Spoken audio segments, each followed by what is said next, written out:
प्रश्नावली का जो पहला क्वेश्चन है, कहता है क्या इसमें कि निम्नलिखित संख्याओं का HCF ज्ञात करने के लिए यूक्लिड विभाजन एल्गोरिदम का प्रयोग कीजिए। यूक्लिड विभाजन एल्गोरिदम का प्रयोग कीजिए।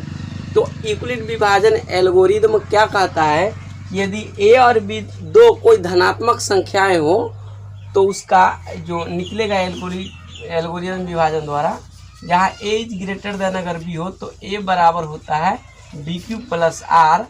ये विभाजन एल्गोरिदम है। और इसमें क्या कहा जाता है कि जहाँ ये जो R है, R is greater than equal to 0 और लेस देन B, यानी B से जो R का मान है वह B से छोटा होना चाहिए और 0 के बराबर या 0 से बड़ा होना चाहिए। ये R जो शेषफल होता है। हम लोग अब डायरेक्ट इस क्वेश्चन पर चले जाते हैं। आपको पहले बता दिया गया है कि विभाजन एल्गोरिदम होता क्या है और कुछ पढ़ाया भी गया है। तो पहला इसमें क्या है, पहला क्वेश्चन 135 और 225, इसको हम लोग देखते हैं। 135 और 225, इसमें बड़ी संख्या 225 है और छोटी संख्या 135 है। तो इसमें हम लोग लिख सकते हैं a बराबर 225, चूँकि बड़ी संख्या को a मानते हैं और छोटी संख्या को b मानते हैं, और b बराबर लिख सकते हैं इसको 135। तो चूँकि यूक्लिड विभाजन एल्गोरिदम से हम लोग क्या जानते हैं, a बराबर BQ प्लस R होता है।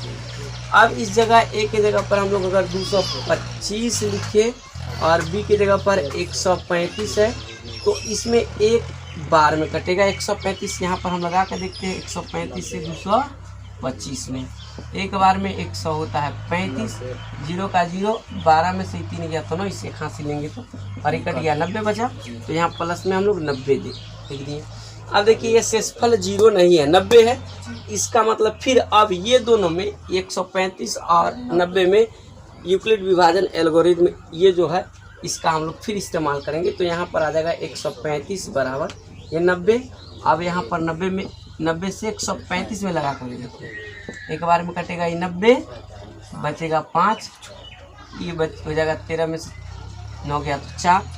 तो इसको लिख सकते हैं 135 बराबर 90 गुना 1 प्लस 45। अब देख लीजिए फिर यहाँ से इस पर 0 नहीं आया तो क्या करेंगे, यहाँ पर फिर 90 और 45 का ये होगा जो यहाँ पर चल रहा है 1 बराबर BQ प्लस R का, फिर इसे विभाजन एल्गोरिदम पर बैठाएंगे। तो इसको 90 और 145 को, तो यहाँ पर लिखेंगे 90 बराबर 45। और देखिए यहाँ पर पहले बताते हैं 90 जो रखेंगे तो 2 बार में कट जाता है 90, ये कट गया तो इसको लिख सकते हैं 45 गुना 2 प्लस 0। अब देख लीजिए यहाँ पर शेषफल 0 आ गया तो ये विभाजन एल्गोरिदम का जो प्रयोग है यहाँ पर ये बंद हो जाएगा।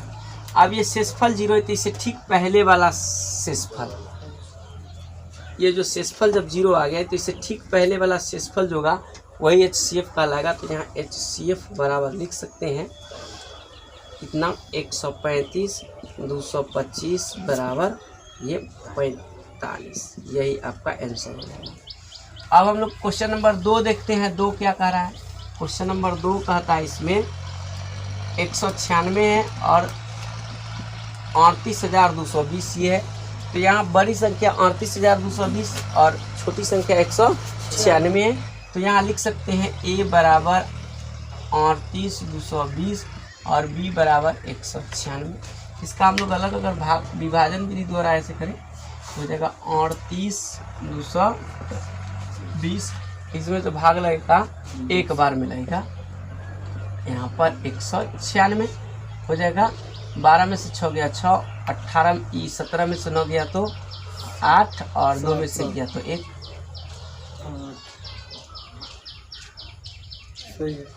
अब इस पर आ जाएगा 2। अब 19 दूना आई, ये अगर हटाते हैं 6 तो 19 नमा 171, 9 छक्के 54, लगभग 9 बार में कटेगा। 9 छक्के 54 के 4 हासिल 5 और 19 नमा 171 और 5 176। 12 में से 8 गया 4 गया तो 8, 15 में से 6 गया तो 9 और ये कट जाएगा। अब ये आ जाएगा कितना, एक ही 0 बचा हुआ है। तो इसमें फिर भाग लगाइए, कितने बार में कटेगा? 19 से इसमें लगाए 19 5 95, 5 6 30 नहीं 4 बार में लग जाएगा या 19 5 बार में लगेगा क्या? 5 6 30 19 5 95 या 3 98 कट ही जाता है 5 बार में, तो 196 से लग जाता है पूरा। इसको लिख सकते हैं चूँकि ए बराबर क्या होता है बी क्यू प्लस आर, तो यहाँ पर क्या हो जाएगा 38,220 बराबर 196 गुना 195 और प्लस 0, चूँकि शेषफल पहले बार में 0 आ गया है इसलिए यहाँ HCF जो हो जाएगा 196 हो गया। क्या कि यहाँ 195 बार में कट रहा है तो शेषफल फर्स्ट टाइम में 0 आ गया है, चूँकि 196 यहाँ पर जो HCF हो जाएगा, चूँकि ये B वाला है तो यही पर शेषफल 0 आ गया, तो ये वाला जो हो जाएगा यहाँ HCF कहलाएगा। क्योंकि यहाँ हम इसलिए यहाँ बताएं कि ये शेषफल जो 0 आई से ठीक पहले वाली शेषफल, क्योंकि यहाँ पहचानने में बड़ी आसानी होती है। और यहाँ पर इसको ले किसको ले तो यहाँ देख लीजिए शेषफल से पहले वाला जो B है यही यहाँ क्या कहलाता है HCF, इसीलिए इसको यहाँ पर समझने के लिए आसानी से पकड़ा जाए इसलिए कहा गया है कि 0 से पहले वाला जो होता है शेषफल वही इसका HCF कहलाता है। तो यहाँ पर HCF 196 हो जाएगा, इसको हम लोग लिख सकते हैं HCF 38,220 196 इसमें जो संख्या है क्या एक 867 और दूसरा 255 है। इसमें बड़ी संख्या कितना हो जाएंगे 867 हो जाएंगे बड़ी संख्या, और छोटी संख्या 255 हो जाएंगे। तो इसमें हम लोग लिख सकते हैं ए बराबर 867 और बी बराबर 255 255। अब देख लीजिए इसमें हम लोग यूक्लिड विभाजन एल्गोरिथम जो करेंगे तो पहले भाग लगा कर देखते हैं विभाजन से। 2 5 3 15 5 3 15 16 के 6 2 3 6 1 7, ये 2 बचा, ये 0 और ये 1, अभी कितना हो जाएगा 255। एक बार में दो बार में 200 लग जाएगा ना 200। तो लिख सकते हैं हम लोग क्या ए बराबर, चूंकि ए बराबर होता है बी क्यू प्लस आर, तो देख लीजिए ए की जगह पर लिखेंगे 867, क्या रखेंगे 867, और b के जगह पर क्या हो जाएगा ये 255 अगुना। देख लीजिए इसमें जो भाग लगाया है तो 3 टाइम में कटता है, 3 बार लगने के बाद जो शेषफल मेरा बचेगा 102 बचेगा, है ना। चूँकि 255 में 300 जो गुना करेंगे तो 765 आता है, और 867 में से 765 जो घटेगा तो शेषफल आ जाता है 102। अब देख लीजिए यहाँ पर शेषफल अभी तक 0 नहीं आया, तो क्या करेंगे 255 और 102 का फिर से ये पर में जो है यूक्लिड विभाजन एल्गोरिथम फिर ये प्रोसेस इस पर चलेगा, तो हो जाएगा क्या ये 255 ए की जगह पर 255 आ गया, और बी बन जाएगा अब 102 अगुना। अब इसमें जो भाग लगेगा 2 टाइम में लगेगा, 2 में 102 से जो गुना करेंगे तो 204 होगा, और 255 में से जो 204 घटेगा तो बच जाएगा कितना 51। अब फिर यहाँ देख लीजिए शेषफल 0 नहीं आया, तो क्या करेंगे फिर इसके और इसके बीच में ये प्रक्रिया चालू रहेगा। अब ये हो जाएगा 102 यहाँ आएगा, तो इसको लिखेंगे 51 गुना 2 अब प्लस 0, चूँकि 51 गुना क्या होता है 102 होता है, और शेषफल 0 आ गया। तो इससे ठीक पहले वाला समझ लीजिए कि इससे पहले वाला जो 0 से पहले वाला शेषफल होता है वो या तो फिर यहाँ 0 वाले जो लाइन में जो b होता है वही उसका HCF कहलाता है। तो हो जाएगा यहाँ पर HCF इक्वल कितना 867 और 255 बराबर।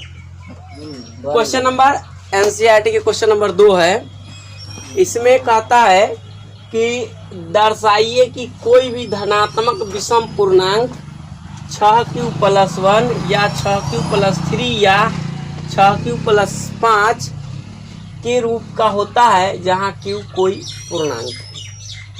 देखिए हम लोग जो विभाजन एल्गोरिथम पढ़ते हैं यूक्लिड विभाजन एल्गोरिथम, इसमें क्या होता है a बराबर होता है BQ+R, और इसको लेमा कहा जाता है, जहाँ पर ये जो R जो होता है R जो शेषफल होता है R is greater than equal to 0 और लेस देन B होता है। देखिए इसको अगर सही से कहा जाए तो इसमें A जो होता है, हम लोग कभी कभी विभाजन जो प्रोसेस पढ़ते हैं, विभाजन मान लीजिए कि ये किसमें 9 में थोड़ा सा बड़ी संख्या लेते 7 से भाग लगाइए, अगर 14 में भाग लगाइए, इसमें 14 में, तो 7 दूना 14 कट गया, शेषफल क्या बचा 0। 7 से अगर भाग लगाए 15 में, 7 दूना 14, शेषफल बचा 1। अगर 7 से भाग लगाए हम 25 में, 7 3 कितना होता है 21, शेषफल बचा 4। अगर 7 से हम भाग लगाते हैं 18 में, 7 दूना 14, 4 शेषफल। अगर 18 नहीं, यहाँ पर हम 17 देते हैं, तो शेषफल कितना बचा 3। अगर 7 से हम लोग भाग लगाते हैं 16 में, तो 7 दूना 14, शेषफल बचा 2, है ना। अगर 7 से भाग लगाते हैं 40 में, तो कितना होता है 7 5 35, बचा शेषफल 5, है ना।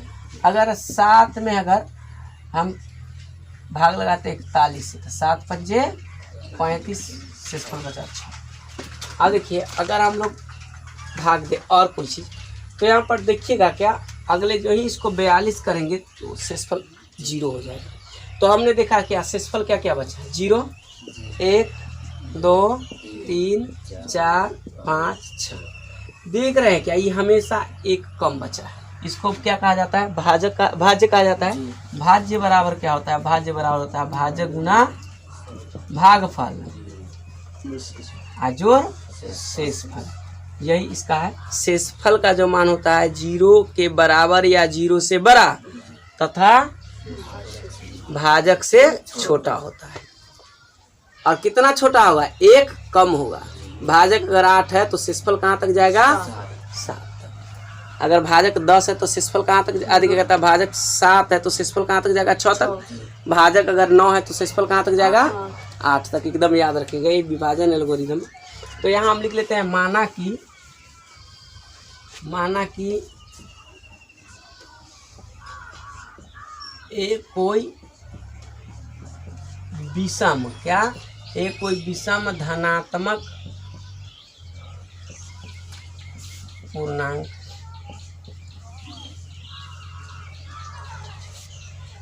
तथा b बराबर लेते हैं 6।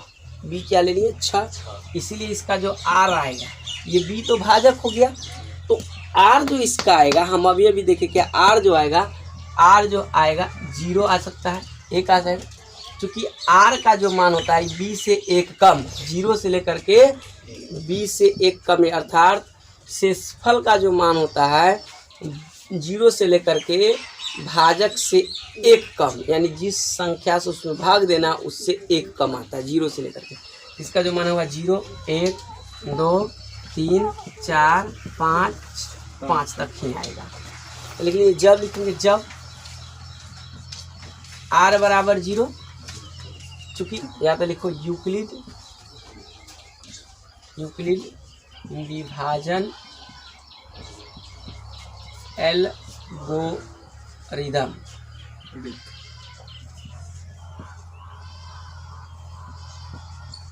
क्या होता है, a बराबर होता है BQ प्लस R, a बराबर होता है BQ प्लस R। तो जब r बराबर लिखते हैं 0, जब r बराबर 0 हो जाएगा तो a बराबर क्या हो जाएगा, b की जगह पर 6, q की जगह पर रखिए 6q प्लस r के जगह पर 0 रखा है। देख लीजिए जब r बराबर 0 है तो हम लोग यहाँ क्या जानते हैं, BQ प्लस R है, तो b की जगह पर तो हम लोग 6 रखे, है ना। q तो q ही रहेगा, और r के जगह पर शेषफल 0 है, तो इसको लिख सकते हैं ऐसे ही, डायरेक्ट लिख दो 6q हो गया। जब r बराबर कितना रखे 1, r बराबर 1, तो a बराबर हो जाएगा 6, b की जगह पर 6 रख दिया, q की जगह पर ये q रहेगा, प्लस की जगह पर प्लस और r की जगह पर 1, r की जगह पर 1, तो ये हो जाएगा कितना, ऐसे ही रह जाएगा, कोई चेंजिंग नहीं। फिर जब r बराबर 2 होगा तो a बराबर इसका मान क्या हो जाएगा, a बराबर b की जगह पर हमने 6 रख दिया, चूँकि माने हुए b बराबर 6, और q की जगह पर तो q ही रहेगा, आज और r पर यहाँ 2 माने हैं तो r बराबर हो जाएगा 2। जब r बराबर हमने 3 लिया, जब r बराबर 3 लेंगे तब देखिए a का मान यहाँ से क्या होगा, a बराबर b की जगह पर 6 रखे, q की जगह पर तो q ही होगा, आज और r के जगह पर यहाँ से 3 हो गया। अब फिर इसको देखेंगे, जब r बराबर 4 रखते हैं तो a बराबर क्या हो जाएगा, 6q प्लस 4 होगा, और फिर उसी तरीके से r बराबर जब 5 रखेंगे तो a बराबर क्या होगा 6³ + 5 होगा। लेकिन इसमें देखिए, लेकिन हमें यहाँ देख रहे हैं क्या, लेकिन ये देखिए ये 6 भी सम संख्या और 2 भी क्या है सम संख्या है। यहाँ पर ये वो जो है 6³ है तो क्या है सम संख्या होगी, क्योंकि इसमें 2 से पूरा भाग लग जाएगा। गुणनखंड इसका 2 है, ये भी इसका क्या है 2, एक गुणनखंड है, ये भी एक सम संख्या चूँकि इसका एक गुणनखंड 2 है, 2 कॉमन ले सकते हैं, एक फैक्टर 2 है इसका। तो लिखेंगे क्या 6³ + 2 6³ + 4 एक सम संख्या है।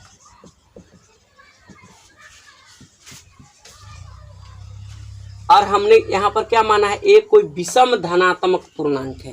क्या है, ए विषम संख्या माने हुए, इसीलिए क्या हो जाएगा 6³ + 2 तथा 6³ + 4 ए का मान नहीं हो सकता है, ए का मान नहीं हो सकता है।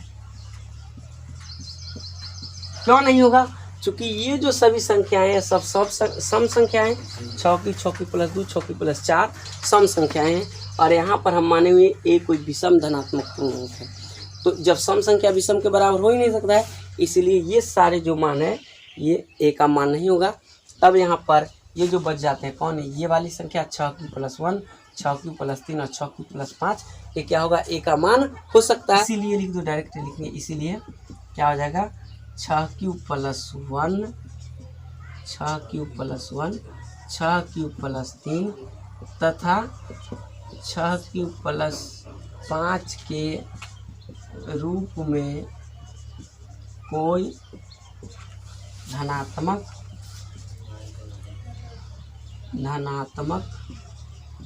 विषम,